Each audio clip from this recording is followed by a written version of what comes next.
Hello, sir. Could I please have some more? What? Could I please have some more? More? Does that sound like you when you're talking to builders and developers, always chasing them, begging for their listings? Today, I want you to stick around because I'm going to show you what builders and developers are really looking for in an agent, and I'll show you how to attract them towards you. And I want you to stick around to the very end because I'm going to show you a ninja technique that will put that into turbocharge. Hey, this is Oliver Caminos. Welcome back to the Powershift. This channel is all about how to start attracting rather than chasing luxury clients. And make sure you hit the like and subscribe button to receive more content like this, and also to pick up a copy of my book, aptly named The Powershift: How to Stop Chasing and Start Attracting Luxury Clients. Today, I'm going to show you 3 things that builders and developers are looking for when they pick their luxury agent. So the truth is, builders and developers, they don't want another salesy agent. They're fielding calls from these needy agents every day. And in fact, they're going to block your number, block your text. So don't take that approach. Here are 3 things that they're looking for. Number 1, builders need teardowns. They're busy building the house. They're busy dealing with clients and designers, architects, zoning, the pool company. They don't have time to go find the next teardown. What we do is with direct mail, telemarketing campaigns, we find people wherever they are in older homes, and we just kind of follow them through the arc of that home ownership cycle. You know, hey, Oliver, I'm not ready to sell yet, but my son's graduating high school in 2 years. Call me back then. We'll put a tickler file, call him back in about 18 months. Hey, you know, you mentioned you were getting ready to sell. What's that looking like? And as they're ready to exit that home, we start putting them in touch and start trying to put those off-market deals together. And it's not always about the money. Usually we have an idea, and they do, where the price of that teardown is, but it's also about timing. Do they need to lease the home back after they sell it to you? Where are they going to go next? Do they need help finding their next home? Or are they going to move out of town? Do they need a mover? So getting that all coordinated for the builder really elevates your status because you're bringing them something that 99.9% of other agents are not bringing them.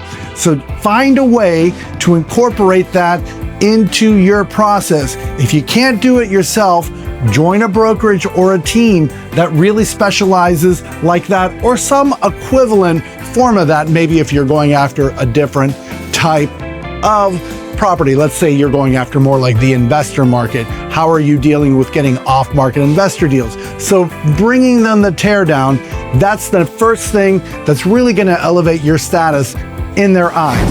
The second thing that they're looking for is they want builder clients. A lot of our builders like to do spec home for speculation. They'll buy a lot, they'll build a house, and they'll sell it speculatively for an expected profit.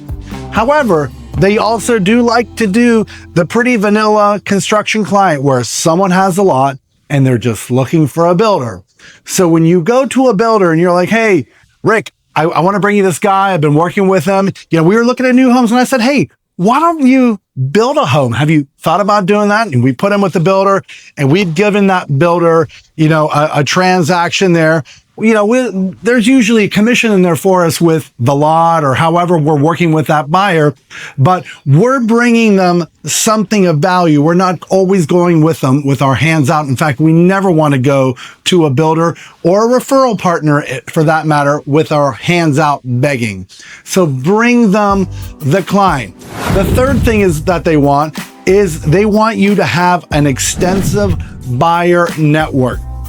So for all the builds that we sell, we end up selling them ourselves with our own clients about 33% of the time. Just to give you an example, the average realtor sells about 5% of their own listings.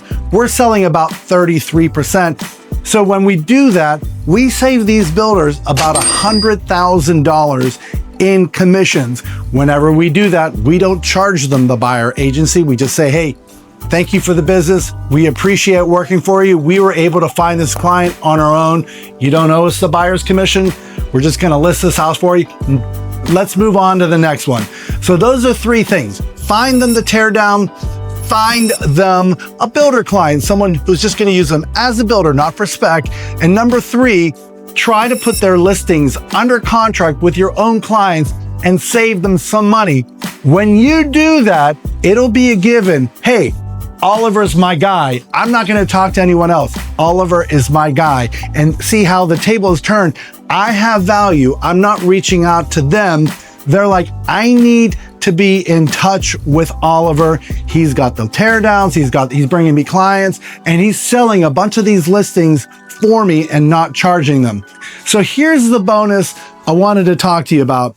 It's something that I call in the book, The Powershift, the thumb. You want to be the thumb for everyone. What does the thumb do? The thumb touches all the other fingers.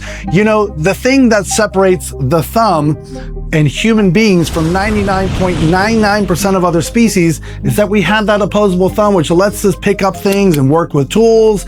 And you want to separate yourself from 99.99% of the other agents. Let's say you're a buyer.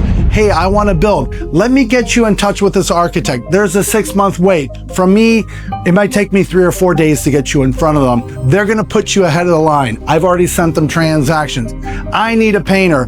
I'm going to send you a painter. He's going to go and talk to you. Make sure you say, hey, I'm one of Oliver's clients. He's going to know he's got to give you a fair price. And more importantly, he's got to do that project on time, really tape everything else up. You want an architect, a painter?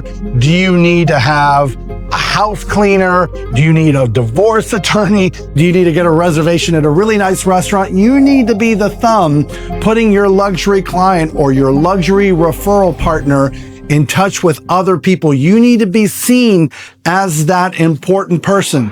You've got to make yourself the thumb. Now, that takes work. You've got to put legwork in. You've got to have appointments, meetings. You need to bring something of value to these painters, these architects, these house cleaning companies, these electricians, these pool companies, these arborists, the zoning, the guy who puts in sewer lines. We have relationships with all of them because we bring them clients. They know when Oliver's coming. There's probably money at the other end of that call. So be the thumb. That's my ninja technique. It's not one you can implement right away, but it's one you can start working on today. So hit that like and subscribe button, and we'll talk to you soon.